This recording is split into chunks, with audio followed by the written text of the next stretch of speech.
O grande historiador Sérgio Buarque de Holanda, no clássico livro Raízes do Brasil, também apontou para a falta de adaptação do indígena ao tipo de trabalho que foi imposto ao português, o que também teria compelido o português a buscar o escravo na África. Seria então uma explicação sociocultural para a substituição do trabalhador indígena pelo trabalhador africano. Outra coisa, galera, que devemos levar em consideração também, que uma quantidade gigantesca de indígenas estavam desaparecendo do litoral do Brasil, não só por conta das fugas para o interior, mas também por conta de mortes originadas do contato com as doenças e agentes patógenos trazidos pelos portugueses. Várias doenças para as quais portugueses e europeus já haviam desenvolvido imunidade biológica mataram os povos indígenas aqui do Brasil. Doenças como a simples gripe, varíola, a febre amarela, para as quais os portugueses já tinham imunidade biológica, eliminaram vastas quantidades de indígenas no litoral do Brasil. Vamos lembrar que o continente europeu havia sido assolado por várias epidemias, inclusive no final da Idade Média, como por exemplo a peste negra, que dizimou grandes quantidades de europeus. Os europeus sobreviventes haviam desenvolvido imunidade a essas doenças, mas as populações nativas aqui não haviam desenvolvido. As doenças, se num primeiro momento mataram as populações indígenas de forma que os portugueses não haviam planejado, num segundo momento viraram verdadeiras armas de guerra. Várias tribos indígenas foram propositalmente contaminadas com a varíola com o claro objetivo de exterminar essas populações. O antropólogo Darcy Ribeiro fala, por exemplo, que no século passado, século XX, quando plantadores de cacau queriam eliminar as populações indígenas de terras reservadas para eles, eles fizeram a contaminação proposital de objetos com a varíola que seriam entregues a esses grupos indígenas. No livro Os Índios e a Civilização, Darcy Ribeiro fala que vários produtores de cacau, por exemplo, deixavam roupas e utensílios contaminados com varíola em algumas terras destinadas às tribos Camacã e Pataxó, para que esses objetos fossem encontrados e a varíola disseminada nessas populações que morreriam e deixariam essas terras desocupadas para a ocupação desses colonos. A população nativa da ilha de Hispaniola, por exemplo, que é onde atualmente fica o Haiti, foi totalmente dizimada quando os primeiros colonos espanhóis chegaram ali e colonizaram aquelas terras. Muitos indígenas foram dizimados por conta da terrível e brutal rotina do trabalho escravo, e outros foram dizimados por gripes trazidas para a região do Caribe pelos espanhóis. Atualmente, a população haitiana, por exemplo, é uma população majoritariamente negra e afrodescendente, mas originalmente naquela ilha viviam populações nativas que foram dizimadas pelos espanhóis. O Haiti, posteriormente, depois da dominação espanhola, foi dominado e colonizado pela França. Não é à toa que atualmente o Haiti é uma ilha onde existe uma população predominantemente negra que tem como língua o francês. Um grande grupo étnico trazido da África para o Brasil foram os bantus, trazidos de regiões como Moçambique, Angola e Congo. Quando os portugueses chegaram na África, ainda no século XV, eles se depararam com vários reinados, com vários reinos com culturas e línguas diferentes, mas que já conheciam um tipo de escravidão, principalmente porque aquelas sociedades tinham contato com os mouros e muçulmanos do norte da África que já praticavam a escravidão. Nessas sociedades africanas existiam guerras entre reinos, e era comum que os soldados do reino derrotado fossem levados para o reino vencedor, e ali eles se tornavam escravos. Eram basicamente sobreviventes de guerra que eram escravizados pela sociedade vencedora. Mas a escravidão que existia na África, galera, não era igual à escravidão que os portugueses iniciaram no Brasil e em outras regiões do mundo. Para começar, o escravo trazido da África para o Brasil era considerado pelo português como uma ferramenta e tratado brutalmente como uma ferramenta. Já o escravo na África não era tratado como uma ferramenta, e em muitos casos, por exemplo, seus descendentes não podiam ser vendidos hereditariamente como escravos, como era, por exemplo, aqui no Brasil colonial. O historiador Jaime Rodrigues tem um ótimo estudo sobre isso no livro O Tráfico de Escravos para o Brasil, no qual ele fala: os reinos africanos possuíam uma organização social complexa que incluía a escravidão. Porém, a escravidão que existia no próprio continente não era igual à escravidão ocidental. O escravo não era uma propriedade, sua condição envolvia relações militares, econômicas e políticas que o tornavam mais próximo de um servo medieval do que de uma simples mercadoria. Nas sociedades africanas anteriores ao tráfico europeu, os escravos eram oriundos de povos vencidos em guerras, que deviam obediência ao vencedor. Um indivíduo ou seus parentes também podiam ser escravizados como forma de pagamento de uma dívida. Em ambos os casos, os escravos cumpriam a força de defesa e a rede de dependência a partir dos quais se media o poder de um líder. O senhor tinha o dever de proteger seus escravos e, em algumas sociedades, eles eram incorporados à própria família do senhor, recebendo tratamento igual aos filhos. Além disso, a escravidão não era necessariamente hereditária. Havia vários tipos de escravos: os domésticos, que prestavam serviços na casa do senhor, os que trabalhavam na terra para a produção de subsistência, e o comercial. No entanto, o contato com os portugueses vai alterar essa dinâmica. Primeiramente, os portugueses vão se aproveitar das guerras entre os povos e vão comprar os escravos capturados como prisioneiros de batalha. Mas com o tempo, os portugueses também vão começar a incentivar rivalidades entre os vários reinos para aumentar os conflitos e aumentar a quantidade de escravos. Fora que a própria demanda de escravos pelos portugueses vai aumentar a quantidade de guerras no continente africano para a formação de prisioneiros que seriam revendidos como escravos. Os próprios portugueses vendiam a alguns líderes, alguns chefes africanos, armas de fogo e pólvora como forma de pagamento pelos escravos. Essas próprias armas de fogo e a pólvora eram usadas pelos chefes militares africanos nos processos de expansão do seu reino contra outros reinos, e esse aumento das guerras aumentou a quantidade de prisioneiros de guerras capturados e vendidos como escravos. Os portugueses, além de estimularem as guerras para a formação de prisioneiros que seriam vendidos como escravos, também incentivaram a rivalidade entre os reinos africanos para aumentarem os conflitos, além de terem criado uma demanda maior para a quantidade de escravos trazidos para o Brasil. Aqui no Brasil, os escravos seriam empregados primeiramente na lavoura açucareira, de tabaco. Depois, no século XVIII, vão ser os escravos que vão realizar a mineração de ouro, prata e diamante em regiões como Minas Gerais, Goiás, Mato Grosso. Os escravos vão ser empregados também na produção de algodão na época da Revolução Industrial. A quantidade de escravos que veio da África para o Brasil é um número que até hoje gera discussão entre os especialistas. O Jaime Rodrigues diz a seguinte afirmação: diversos autores se preocuparam em quantificar o tráfico. Afonso de Taunay fixou em 3,6 milhões o número de africanos trazidos para o Brasil, assim distribuídos: 100 mil no século XVI, começo da colonização, 600 mil no século XVII, 1,3 milhão no século XVIII e 1,6 milhão entre 1800 e 1852. Outros autores chegaram a cifras semelhantes, como Roberto Simonsi, que trabalhou com 3,3 milhões, Philip Cushing, com 3,6 milhões, e Sérgio Buarque de Holanda, que trabalhou com 3,58 milhões. Caio Prado Júnior já afirmou que o tráfico trouxe pelo menos 5 ou 6 milhões de indivíduos para o Brasil. Renato Mendonça, com base nos últimos números das alfândegas, calculou uma importação de 4,83 milhões. Então, de qualquer forma, galera, o número de escravos negros trazidos para o número de negros sequestrados da África e trazidos para o Brasil está entre 2, 3, 4 e 5 milhões. Os números concretos ainda são objetos de discussão. Essa expansão comercial de europeus no Brasil e na África vai gerar aquilo que muitos chamam de o comércio triangular, que existe entre a Europa, a América e a África. O que é comércio triangular? Basicamente era a transferência e sequestro de várias pessoas da África para o Brasil para a produção de gêneros tropicais como açúcar, tabaco, ouro, prata e diamantes, que eram levados à Europa. E a Europa, por sua vez, escoava vários manufaturados e tecidos, por exemplo, originários da Ásia, para regiões como a América ou para a África, onde eram utilizados a compra de mais escravos levados para a América, que produziriam mais bens primários que seriam levados para a Europa.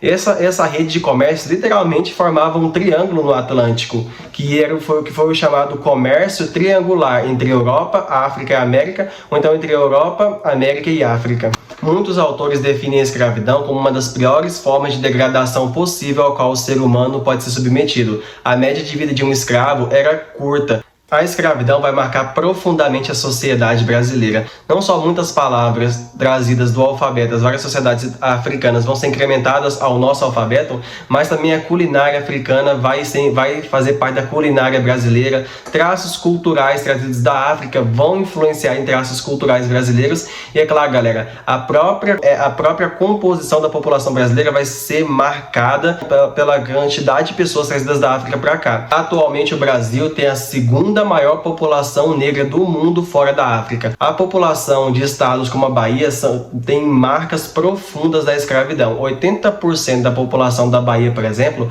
é uma população negra.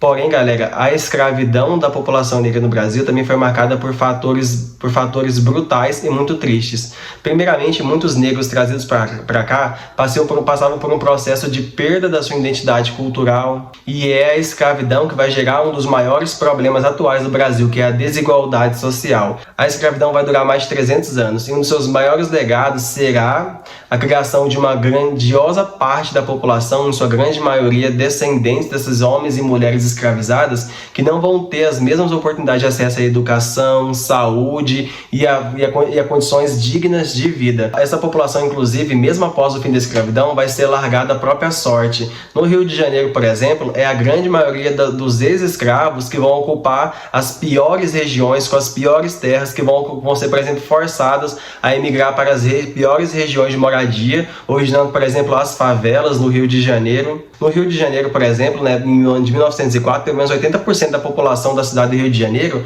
era impedida de participar do voto por ser analfabeta. A Constituição de 1891 proibia que o analfabeto votasse. A maior parte dessa população era impedida de votar, por exemplo, era justamente a população negra descendente desses primeiros escravos que chegaram no Brasil no século XVI e que mesmo após a escravidão não tiveram acesso à educação. Essas pessoas ficaram mais de 3 séculos num trabalho que, além de brutal, a impediu de acessar conhecimentos básicos da matemática, por exemplo, que a possibilitassem ocupar postos de trabalho melhor remunerados nas cidades do século XX, por exemplo, onde tinham as indústrias. Não é à toa que após o fim da escravidão, esses trabalhadores negros não vão ser inseridos nos postos de trabalho urbanos. Os melhores postos de trabalho, por exemplo, urbanos da indústria no século XX, vão ser ocupados por trabalhadores vindos da Itália, da Alemanha, trabalhadores europeus em geral. Então essa grande massa, além de ser escravizada nos séculos XVI, XVII, XVIII e XIX, vai ser abandonada à própria sorte no século XX e jogada na marginalidade. Esses 3 séculos de escravidão não deixaram apenas marcas culturais, não deixaram apenas marcas como a miscigenação no Brasil e nossa riqueza cultural, mas também deixaram marcas sociais profundas, como uma população desassistida e jogada na marginalidade. Com o avanço da colonização e a criação das primeiras vilas e primeiras cidades, vai surgindo a necessidade de administrações locais que não fosse só o governo geral, que mandava na colônia toda, ou então o governo dos capitães donatários, que mandavam em nível quase que estadual. Vão surgir então, galera, nas localidades, as câmaras municipais, que é onde ficavam, galera, os homens bons. Na sociedade colonial, galera, os proprietários de escravos, de grandes lavouras, os grandes comerciantes, os detentores de minas de ouro, e prata e diamante, eram quem tinha o maior poder político. Nas câmaras municipais se cumpria a nível local determinações gerais vindas da metrópole de Portugal. Nas câmaras municipais se decidia, por exemplo, como seria feita a coleta de impostos, a construção de estradas, pontes, o abastecimento local de gêneros vindos de fora. Para atuar na Câmara Municipal como uma autoridade política local, era escolhido, por exemplo, pessoas com grande poder local, geralmente grandes proprietários de terras e de escravos. Para ser um membro da Câmara Municipal, era necessário ter uma pureza de sangue, era preciso comprovar ser português, branco e não ter nenhuma miscigenação com indígenas, negros ou muçulmanos. Era também necessário comprovar grandes posses e riquezas para ser para ser um membro das câmaras municipais. Os membros das câmaras municipais eram chamados de homens bons, e eram eles quem comandavam a colônia a nível municipal. A nível municipal comandavam os homens bons, a um nível que a gente pode falar, entre aspas, quase estadual, comandavam os capitães donatários, e a um nível nacional comandava o governo geral. Mas com o passar dos anos, galera, à medida que o sistema absolutista vai querendo centralizar o seu domínio político sobre a colonização no Brasil, mesmo as câmaras municipais vão perder sua autonomia. Tudo vai começar, galera, com as capitanias hereditárias. Lembra-se que o capitão donatário podia passar a capitania para o seu filho governar depois de sua morte. Quando vai aumentar, galera, a centralização da colonização no Brasil, principalmente a partir de 1640, galera, quando Portugal vai querer aumentar seu controle sobre a colônia, os capitães donatários vão ter a posse da sua capitania tomada por Portugal. Aos poucos, galera, os capitães donatários vão perdendo o controle da capitania, o direito de governar a capitania hereditária, o direito de posse vai ser recolhido pelo governo de Portugal, e aos poucos os capitães donatários vão ser tirados daqui e vão ser substituídos, galera, por governadores que eram funcionários reais vindos diretamente de Portugal para governar o Brasil. Por exemplo, em Minas Gerais, quem governava não era mais um capitão, não seria mais um capitão donatário. Era, por exemplo, um governador vindo direto de Portugal, como era, por exemplo, o caso do Conde de Assumar, que era o governador, por exemplo, de Minas Gerais. As câmaras municipais, a nível municipal, também vão sofrer uma alteração. Se no primeiro momento os colonos podiam eleger ali entre eles quem seria o grande proprietário que iria representar seus interesses na Câmara Municipal, isso logo vai acabar. Por exemplo, a partir de 1696, quem vai começar a comandar as câmaras municipais a nível municipal no Brasil são os juízes de fora, funcionários vindos diretamente de Portugal, que executavam as ordens de Portugal, por exemplo, nas câmaras municipais. Então, aquele pequeno raio de democracia que existia, por exemplo, a nível municipal, dos próprios proprietários rurais escolherem quem os representaria na Câmara Municipal, vai aos poucos desaparecer, quando o governo português vai centralizar o seu controle sobre a sua colônia, que era o Brasil. Principalmente, galera, à medida que Portugal ia perdendo seus mercados na Índia e na China, e também depois de um breve período que Portugal foi dominado pela Espanha, que era o período da União Ibérica, que vai de 1580 a 1640, e que depois que Portugal se liberta do domínio espanhol, e tem parte da sua marinha arrasada, ele aumenta a sua dominação sobre o Brasil. Beleza, agora vamos falar um pouco mais sobre a colonização. Como vocês bem sabem, galera, a colonização se deu principalmente no Nordeste, né? Pernambuco, Bahia, por exemplo, mas ela havia se dado principalmente na região da Zona da Mata, que o clima era propício para a criação de cana-de-açúcar. Se a colonização avançasse para depois da Zona da Mata, entrando para o sertão nordestino, ela entraria na região do Polígono da Seca, que não era boa para a criação de cana-de-açúcar. Mas a colonização logo também avançou para o interior do Nordeste por conta da criação do gado. Foi determinado pelo governo geral que o gado não poderia ser criado junto com as plantações do litoral, porque ele iria consumir as melhores terras, e as melhores terras eram destinadas para a plantação do gênero de exportação que dava mais dinheiro, a cana-de-açúcar. A criação do gado sempre foi uma atividade secundária e acessória na colonização. A criação do gado, galera, se destinava à produção de carne e produção de couros que eram revendidos dentro da própria colônia. A carne, por exemplo, era revendida para os assentamentos coloniais aqui dentro. Inclusive, galera, a criação do gado, em alguns momentos, foi sinônimo de decadência. Por exemplo, quando a atividade econômica chegava ao seu limite de prosperidade, às vezes elas eram abandonadas e no seu lugar surgiam criações de gado. Por exemplo, quando o ciclo do açúcar cai no Brasil, várias fazendas dedicadas à criação de gado, várias fazendas dedicadas à criação de açúcar são convertidas para fazendas onde vai ser criado o gado.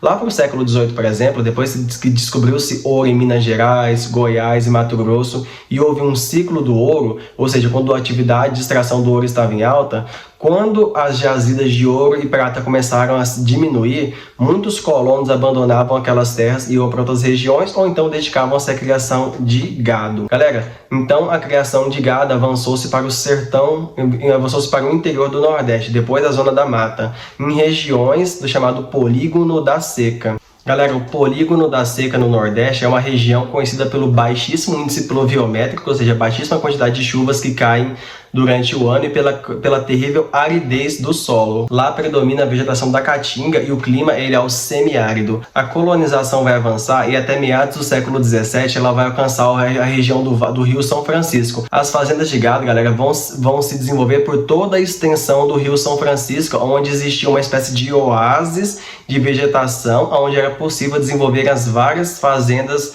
de criação de gado. Com o passar do tempo, galera, no transcorrer do século XVII, os colonos vão transpor o Rio São Francisco em direção tanto a norte quanto a sudeste. Os polos de irradiação das fazendas de gado eram principalmente Pernambuco e Bahia em direção ao São Francisco. Após a transposição de São Francisco, chegou-se à região do Piauí, mas a colonização não se deterá aí. Logo, os colonos vão transpor o rio Parnaíba e vão chegar também no Maranhão, e do Maranhão irão para o Ceará. Até fins do século XVIII, galera, todo o interior nordestino já está ocupado, em sua grande maioria, por fazendas de criação de gado. O gado aí criado era um gado de baixa qualidade, por conta da sua condição de alimentação, raramente passava dos 120 quilos e dificilmente, galera, a colonização produziu mais de 2 milhões de cabeças de gado. Esse gado, em geral, precisava de poucas pessoas para cuidar dele, às vezes não eram nem escravos, eram mestiços que cuidavam das criações de gado. A carne de gado alimentava todos os grandes centros da colonização, como Bahia e Pernambuco.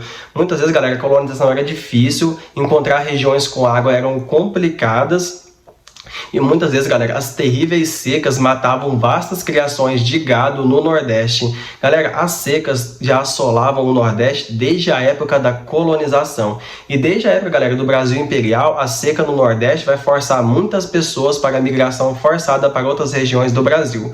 A migração de nordestinos do interior do Nordeste para São Paulo, Rio Grande do Sul e Goiás, por exemplo, não é um fenômeno só da nossa época. Ela já vinha, por exemplo, desde o período colonial, imperial e até o republicano.